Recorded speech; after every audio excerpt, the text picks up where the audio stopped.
नमस्कार साथियों, गरियाबंद जिले में प्रेरक समाजसेवी संस्था द्वारा आयोजित बीज महोत्सव कार्यक्रम, जो कि पारंपरिक देसी बीजों को लेकर के आयोजित किया गया था, राज्य स्तरीय कार्यक्रम आयोजित किया गया था।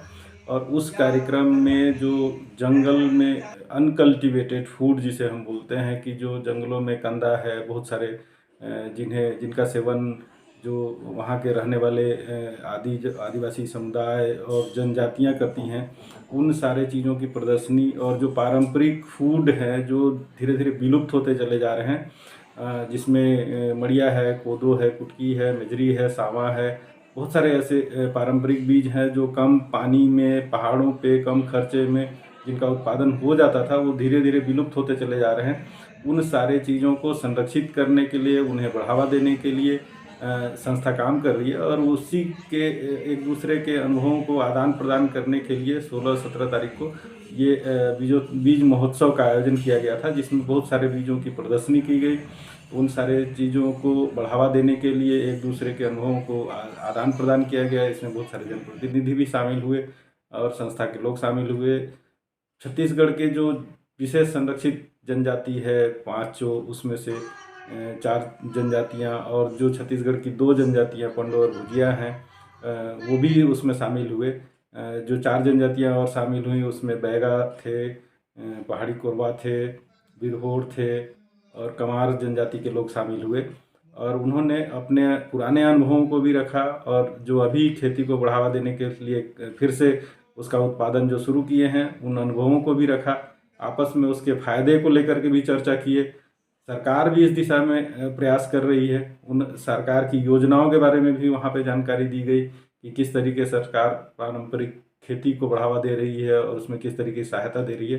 पे हमने बात भी किया जो कार्यक्रम आयोजित किए हैं प्रेरक संस्था के निदेशक राम गुलाम सिन्हा जी से। उस क्षेत्र की जो उस कार्यक्रम की मुख्य अतिथि थी लोकेश्वरी साहू जी से भी हमने बात किया। 2 दिवसीय बीज मेला, पारंपरिक देसी बीज मेला का आयोजन यहाँ गरियाबंद में जनपद पंचायत परिसर में आयोजित किया गया और इसमें कृषकों का सम्मान कार्यक्रम भी था और विभिन्न विभागों से जिनसे आजीविका से सीधा संबंध रखता है, जैसे मत्स्य विभाग, हमारा कृषि विभाग, उद्यानिकी विभाग, मनरेगा, ये सब के अधिकारी भी आए और का भी आयोजन हुआ।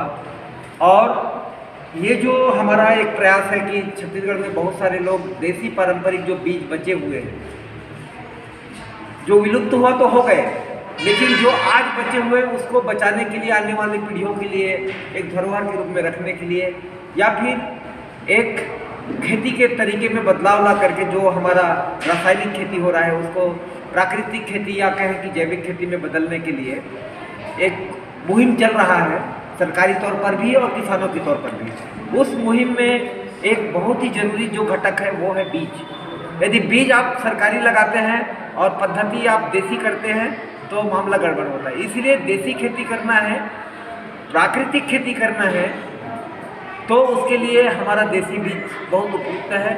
और इसीलिए देसी बीजों को फैलाने का काम, बढ़ाने का काम, प्रचार प्रसार करने का काम हमारे कुछ उत्कृष्ट कृषक हैं वो लोग कर रहे हैं। तो उन्हीं का आज यहाँ पर प्रदर्शनी लगाया गया था, 2 दिन से प्रदर्शनी लगा और काफ़ी लोगों ने इसमें अपने उत्पादों को बेचा भी और काफ़ी उनकी सराहना हुई कि किस प्रकार से छत्तीसगढ़ के जो संपदा है, जैव विविधता है, जो हमारे प्राकृतिक धरोहर है, वो सबको बचाने और संरक्षण करने काम लगा हुआ। हम भी आए और आदिवासी क्षेत्रों में खेती की जो हालत है वो सबसे उजागर है सबके ऊपर में, क्योंकि टोटली जो एरिया होता है वो मानसून आधारित है और लोगों की आजीविका जो है खेती से कम और वनाधारित लघु वनोपज के ऊपर ज़्यादा आधारित होता है। तो लघु वनोपज बदलते जलवायु परिवर्तन या बदलते मौसम के कारण से उसमें भी काफ़ी कमी आ रही है। तो लोगों को खाद्यान्न के लिए खेती की ओर मुड़ना होगा। तो खेती को कैसे उनके लिए लाभकारी बनाएं, उनकी लागत को घटाएं और मुनाफे को बढ़ाएं। तो ये सोच के साथ में ये बहुत सारा यहाँ पर विचार मंथन हुआ है।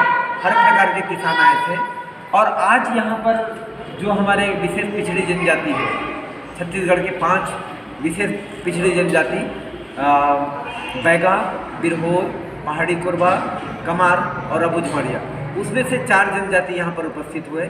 और राज्य सरकार के द्वारा जो घोषित किया गया है वो हमारे 2 जनजाति पंडो और एक भुंजिया। तो भुंजिया गरियाबंद जिले में ही है और यहाँ पर आज के इस कार्यक्रम में सम्मिलित हुए। आज की अध्यक्षता जिला पंचायत सदस्य और सभापति लोकेश्वरी नेताम जी ने की और विशेष अतिथि के रूप में जनपद अध्यक्षा श्रीमती लालिमा ठाकुर जी उपस्थित हुई।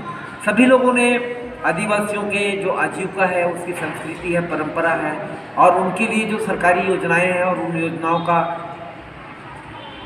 उन तक पहुंचना या योजनाओं तक लोगों का पहुंच पाना किस स्थिति में है, इस पर विचार मंथन हुआ है। और सभी आदिवासी लगभग आज एक मंच पे एकत्रित हुए, परिचय भी हुआ और काफ़ी दिनों से इनकी ये था कि हम एक दूसरे को जाने समझें। एक मांग था कि हम लोगों को मिलवा दीजिए, तो आज वो कार्यक्रम यहाँ पर संपन्न है।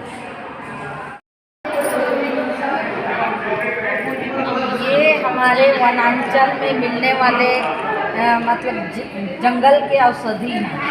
ये आपका ये पिटकंद है, पिटकंद है। ये हमारा बेलवा है। ये बेलवा इसका फल भी हमारे खाने के लिए काजू किशमिश के जगह में समझो इसको, ठीक है। और इसका ये जो काला काला जो बीज है, टिटनेस का बाप है। पहले हमारा अगर कहीं कट गए फट गए तो इसको हम लोग पहले इस्तेमाल करते हैं, बाद में डॉक्टर के पास जाकर जो करते हैं। ये बगैर खाद बगैर बीज का बड़े आसानी से उगने वाला ये जीविकांड है। ये शहर में जाके कई मतलब अच्छा महंगा भी ये निकलने वाले चीज़। और इन सब की चीज़ के लिए अगर उत्पादन में कभी आपको रासायनिक खाद की ज़रूरत नहीं पड़ती, ये प्राकृतिक रूप में उत्पादन अपने आप से होती है। ये हमारा ये भोई नीम है। भोई नीम जो है शरीर के लिए बहुत ही औषधि है। ये हमारा मड़िया, कोदो, कोसरा, गुटकी, रागी तमाम चीज़ है। ये औषधि जो है इससे खाने से आपका बीपी, शुगर तमाम चीज़ का कोदो गुटकी है। और इस चीज़ को बचाने के लिए हमारे तमाम वनांचल के रहने वाले हमारे कमार, भुंजिया, हमारे आदिवासी समाज इसका आज भी संरक्षण संवर्धन करते हैं। और इसी से ही हम लोग का खान पान का आज के उसमें ये है। मैं ये संस्था को तो धन्यवाद देना चाहूँगी जो पुराने विलुप्त चीज़ को आज बरकरार रखने का ये लोग पहल कर रहे हैं। मैं तमाम आदिवासी क्षेत्र नहीं, तमाम क्षेत्र के लोगों को कहना चाहूँगी हमारे जो पुराने तौर तरीके के खान पान है उसको बरकरार रखा जाए।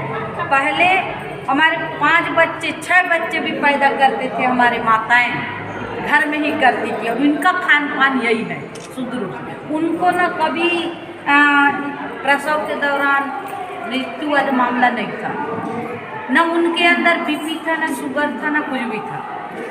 और आज हम खान पान को एक चेंजेस कर रहे हैं, उसके कारण हर तीसरे व्यक्ति बीपी और शुगर से प्रभावित है। तो मैं आज मीडिया के माध्यम से तमाम जन समुदाय को संदेश देना चाहूँगी। हमारे प्राकृतिक पर्यावरण में हमारे सियान लोग, हमारे पुरखा लोग का जो खान पान का जो व्यवस्था है, प्रकृति अपने आप से जो निर्माण करती है उस चीज़ का सेवन करें। उनका लाइफ जो है लंबी चलेंगे और स्वस्थ शारीरिक जो स्वस्थता के रूप में भी वो 100% बेनिफिट है।